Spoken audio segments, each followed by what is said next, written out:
నమస్తే welcome to news 360 నేను అనుష ఇక బులెటిన్ లో బ్రేకింగ్ న్యూస్ చూస్తున్నాం కేంద్ర హోంశాఖ ఆధ్వర్యంలో మావోయిస్టు ప్రభావిత రాష్ట్రాలతో అమిత్ షా సమీక్ష నిర్వహించారు కేంద్ర హోంశాఖ అమిత్ షా నేతృత్వంలో ఈ సమావేశం జరుగుతుంది ఇక ఈ భేటీకి కేంద్ర మంత్రులు జేపీ నడ్డా నిత్యానంద రాయ్ ఓఎల్ ఓరం జూయల్ ఓరం హాజరయ్యారు ఇక తెలంగాణ నుంచి రేవంత్ రెడ్డి ఏపీ నుంచి హోం మంత్రి అనిత హాజరయ్యారు ఈ సమీక్షకు తెలుగు రాష్ట్రాల సీఎస్లు డీజీపీలు హాజరయ్యారు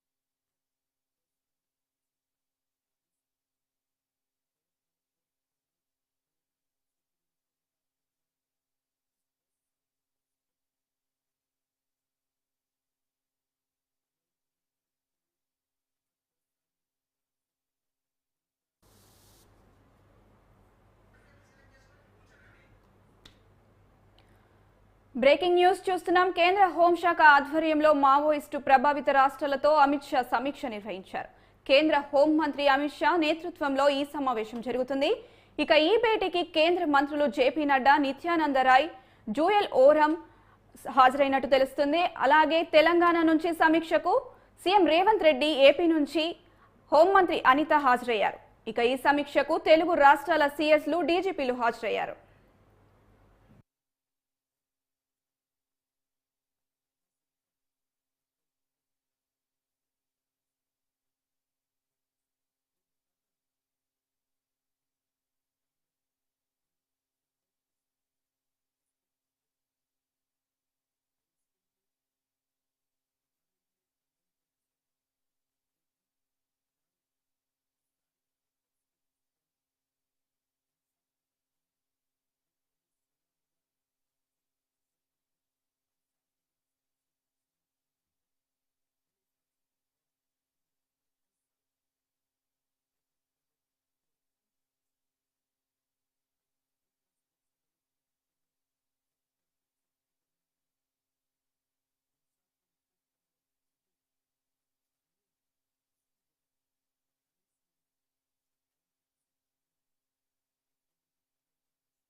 బ్రేకింగ్ న్యూస్ చూస్తున్నాం కేంద్ర హోంశాఖ ఆధ్వర్యంలో మావోయిస్టు ప్రభావిత రాష్ట్రాలతో అమిత్ షా సమీక్ష నిర్వహించారు కేంద్ర హోం మంత్రి అమిత్ షా నేతృత్వంలో ఈ సమావేశం జరుగుతుంది ఇక ఈ భేటీకి కేంద్ర మంత్రులు జేపీ నడ్డా నిత్యానంద రాయ్ జూయల్ ఓరం హాజరయ్యారు తెలంగాణ నుంచి సీఎం రేవంత్ రెడ్డి అలాగే ఏపీ నుంచి హోం మంత్రి అనిత హాజరయ్యారు ఇక ఈ సమీక్షకు తెలుగు రాష్ట్రాల సీఎస్లు డీజీపీలు హాజరైనారు ఇక ఇదే అంశానికి సంబంధించి మరింత సమాచారం మా bureau chief Srinivas phone line లో అందిస్తారు శ్రీనివాస్ చెప్పండి అనుష హోంమంత్రి అమిత్ షా నేతృత్వంలో ఢిల్లీలో ఇప్పుడు ఒక కీలకమైన సమావేశం జరుగుతుంది దీంట్లో ముఖ్యంగా 2026 నాటికి నక్సలిజాన్ని నిర్మూలించాలనే దిశగా కూడా మరి ఈ యొక్క సమావేశాన్ని కేంద్ర మంత్రి అమిత్ షా నేతృత్వంలో ఏర్పాటు చేశారు దీంట్లో ముఖ్యంగా అన్ని రాష్ట్రాల ముఖ్యమంత్రులు అలాగే చీఫ్ సెక్రటరీలతో పాటు మరి పోలీస్ డీజీపీలు కూడా పోలీస్ బాధ్యులంతా కూడా హాజరవుతున్నారు సో మరి అభివృద్ధి ఫలాలు దేశంలో చివరి గ్రామంలో ఉన్న వ్యక్తులందరికీ చేరాలంటే నక్సలిజం అంతా కావాలని చెప్పి కూడా ఈ నేపథ్యంలో మరి అమిత్ షా చెప్పారు మొత్తానికి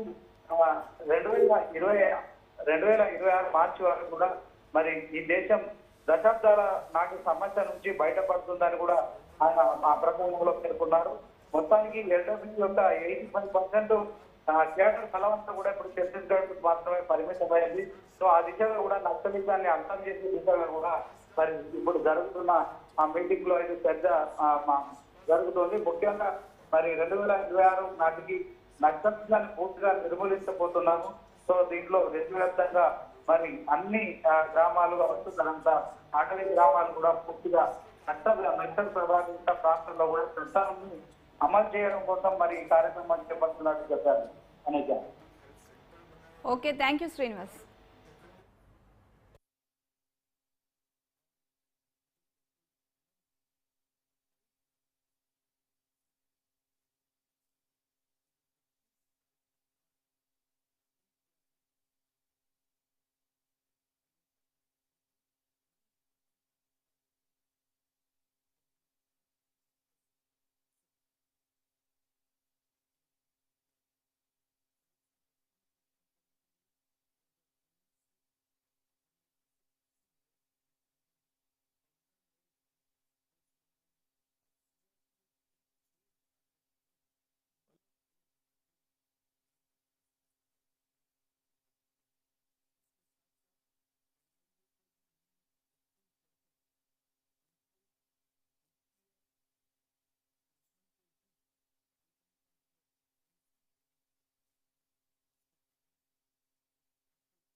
सामने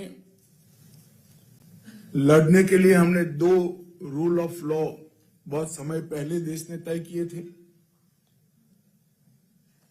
पहला, नक्सल प्रभावित क्षेत्रों में कानून का राज प्रस्थापित करना और गैर कानूनी हथियारी गतिविधियों को पूर्णतया से बंद करना, और दूसरा, इतने लंबे नक्सल आंदोलन के कारण एक क्षेत्र जो विकास से महरूम रह गए,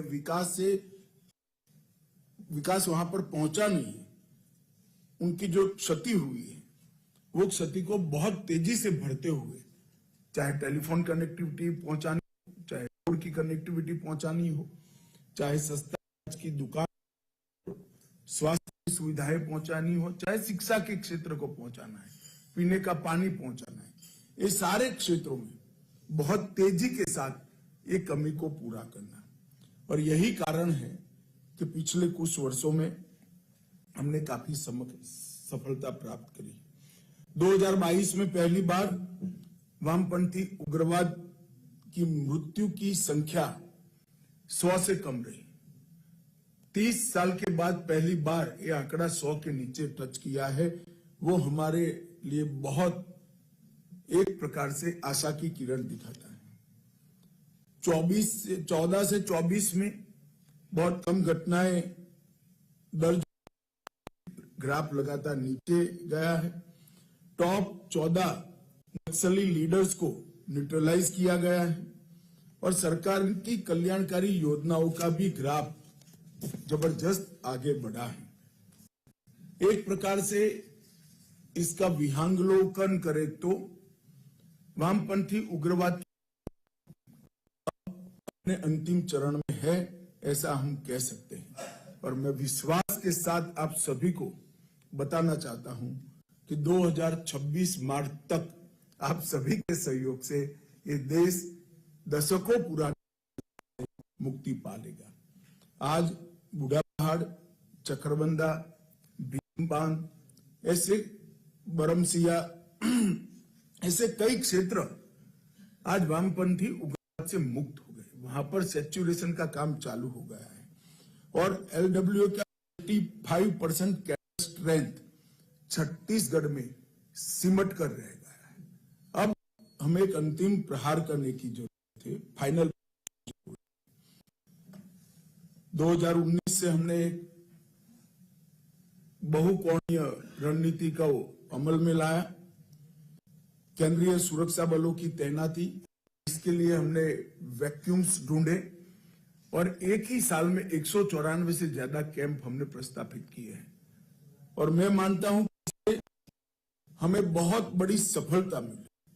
फोर्टिफाइड पुलिस स्टेशन और इसके माध्यम से सिक्योरिटी वैक्यूम को खत्म करना, स्टेट इंटेलिजेंस की शाखाओं को सुदृढ़ करना, राज्य के विशेष बलों ने भी बहुत अच्छा सभी राज्यों में बताया है और हेलीकॉप्टर के प्रावधान से हमने हमारे जवानों की शहीदगी की संख्या को भी बहुत कम किया है।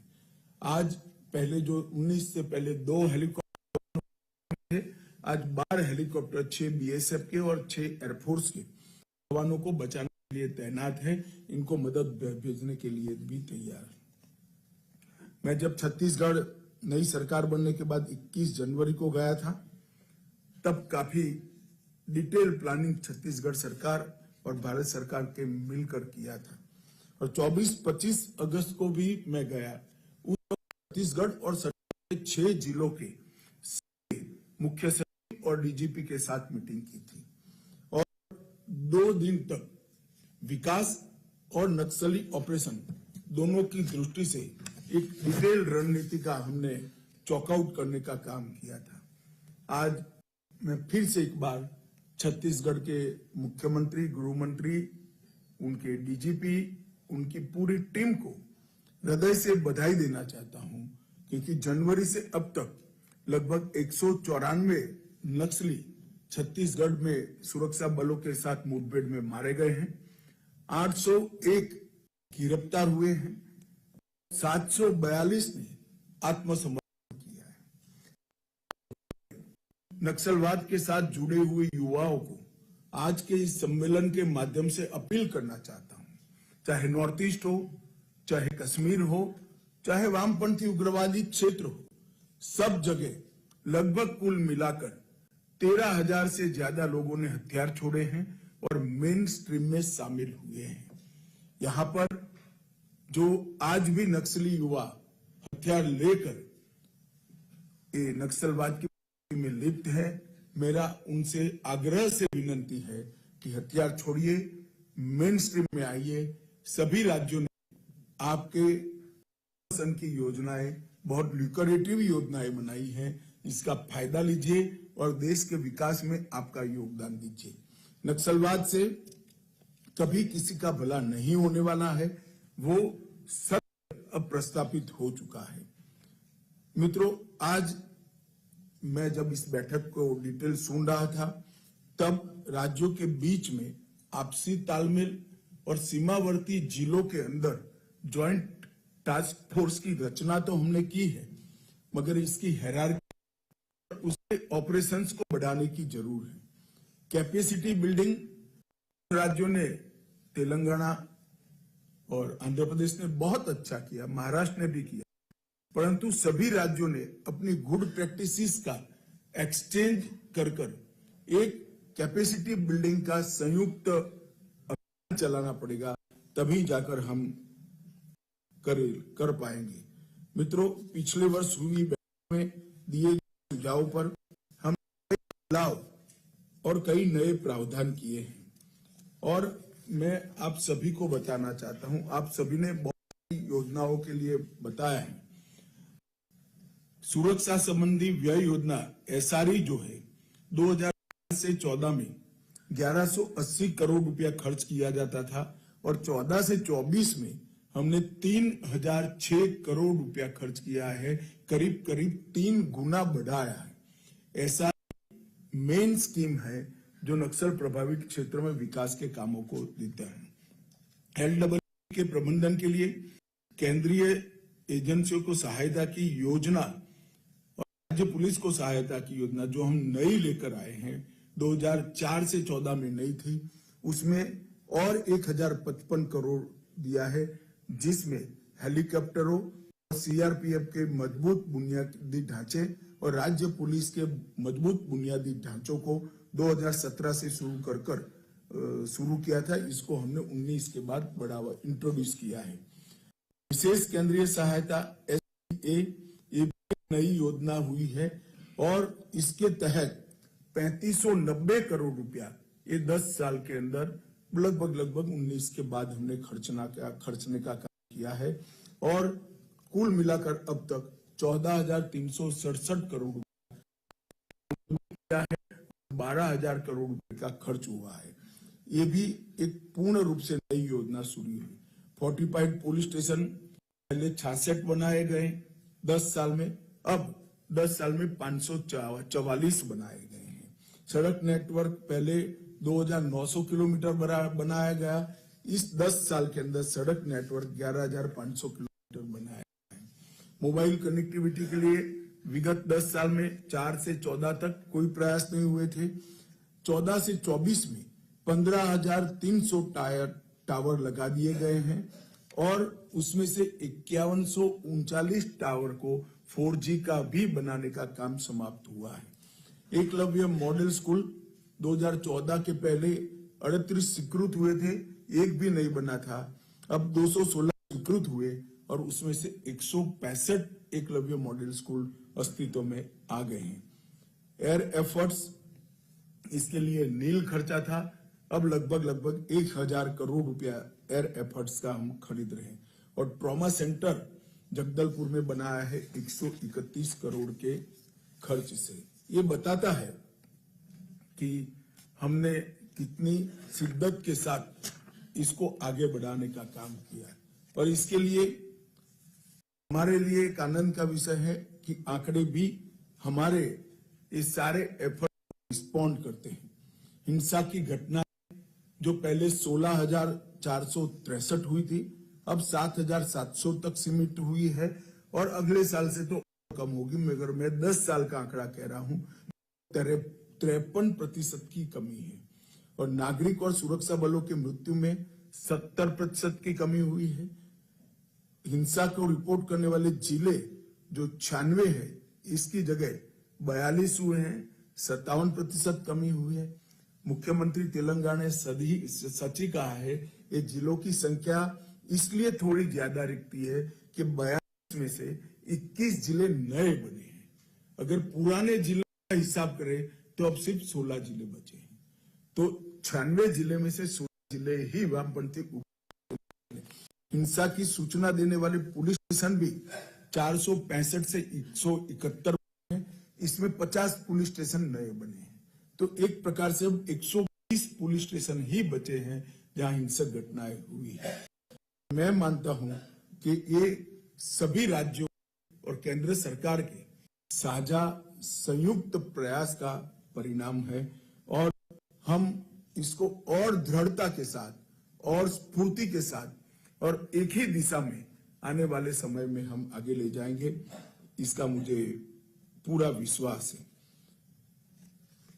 माओवादी इफेक्टेड डिस्ट्रिक्ट संख्या में भी जो कमी है, इसमें भी कुछ जिलों को हमने, जैसे कुछ मुख्यमंत्रियों का सुझाव आया था, एरिया ऑफ कंसर्न के रूप में चालू निर्णय किया है, इसलिए वो है।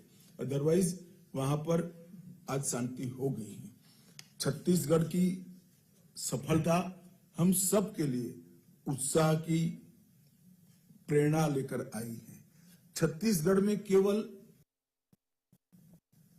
हथियारी ऑपरेशन नहीं चलाए गए, सरेंडर हुए, वो भी एक अलग बात है, परंतु इसके अलावे वामपंथी उग्रवाद से प्रभावित सभी जिलों के अंदर छत्तीसगढ़ सरकार ने एक विकास का नया अभियान चला है। 300 के आसपास व्यक्तिगत और फैमिली के साथ जुड़ी हुई भारत सरकार और छत्तीसगढ़ सरकार की योजनाओं को 8% सैचुरेशन का लक्ष्य रखा है। इसके कारण गांव में स्कूल पहुंचा है, सस्ता अनाज की दुकान पहुंची है, सस्ती दवाइयों की दुकान पहुंची है, पब्लिक हेल्थ सेंटर बनाए गए हैं और सेकेंडरी स्कूलों की भी शुरुआत हुई। और मुझे कहते हुए आनंद हुआ है कि कई गांव इस चुनाव में ऐसे थे इलेक्शन में जिन्होंने 30 साल के बाद वोटिंग किया है, वहां पर वोटिंग हुआ है। वरना पोलिंग पार्टी जाती थी, नील वोटिंग का डब्बा लेकर वापस आती थी। पहली बार 70% वोटिंग किया गया है। सुरक्षा वैक्यूम को कम करने के लिए 2019 से अब तक हमने 280 नए कैंप बनाए हैं, 15 नए ज्वाइंट टास्क फोर्स बनाए हैं और सीआरपीएफ की 6 बटालियन नई अलग अलग राज्य पुलिस की सहायता हमने भेजा है। इसके साथ साथ एनआईए को भी हम एक्टिव कर इनके वित्तीय पोषण को भी रोकने का हमने ऑफेंसिव रणनीति अपनाया है, जिसके कारण इसके पास आर्थिक संसाधनों की कमी अब सब से रिपोर्ट आ रही है कि आर्थिक संसाधनों की कमी हुई है। डिफेंसिव नीति को बदलकर ऑफेंसिव रणनीति अपनाई। ऑपरेशन 13 दिन, 10 दिन, 12 दिन के चलाए गए, जिसके कारण घेरा कर अगर 12 दिन ऑपरेशन चल रहे हैं तो उनको भागने का समय नहीं मिलता है। एनआईए द्वारा प्रोसिक्यूशन के सब बिंदुओं को समाहित करते हुए एक अच्छा ट्रेनिंग प्रोग्राम बनाया है। यूएपीए में जो केस रजिस्टर होते हैं, इसको सजा कराने तक की पूरी कार्य योजना एनआईए ने बनाई है और ढेर सारे राज्यों की ट्रेनिंग भी की है। मेरा सभी राज्य के मुख्यमंत्रियों से आग्रह है कि आपके यहाँ जो केस पेंडिंग है, वो केसों में एनआईए की टीम को बुलाकर आपकी प्रोसिक्यूशन एजेंसी की ट्रेनिंग कराएंगे तो इससे हमें फायदा होगा। केंद्र सरकार ने कई फ्लैगशिप योजनाओं के अलावे सड़क, टेलीकम्युनिकेशन सुविधाओं की सुधार, वित्तीय समावेशन, कौशल विकास, शिक्षा, स्वास्थ्य और पोषण, ये सभी बिंदुओं पर एक बहुत थ्रस्ट देकर काम करना किया, इसके भी अच्छे नतीजे मिले हैं। माननीय प्रधानमंत्री जी ने 2 अक्टूबर को झारखंड की भूमि से धरती आबा जनजातीय ग्राम उत्कर्ष अभियान चलाया और वामपंथी उग्रवाद प्रभावित क्षेत्र में 15,000 से ज्यादा गांव और लगभग 1.5 करोड़ की आबादी को व्यक्तिगत सुविधाओं के लिए और ग्रामीण क्षेत्र के संपूर्ण सेचुरेशन के लिए तो धरती आबा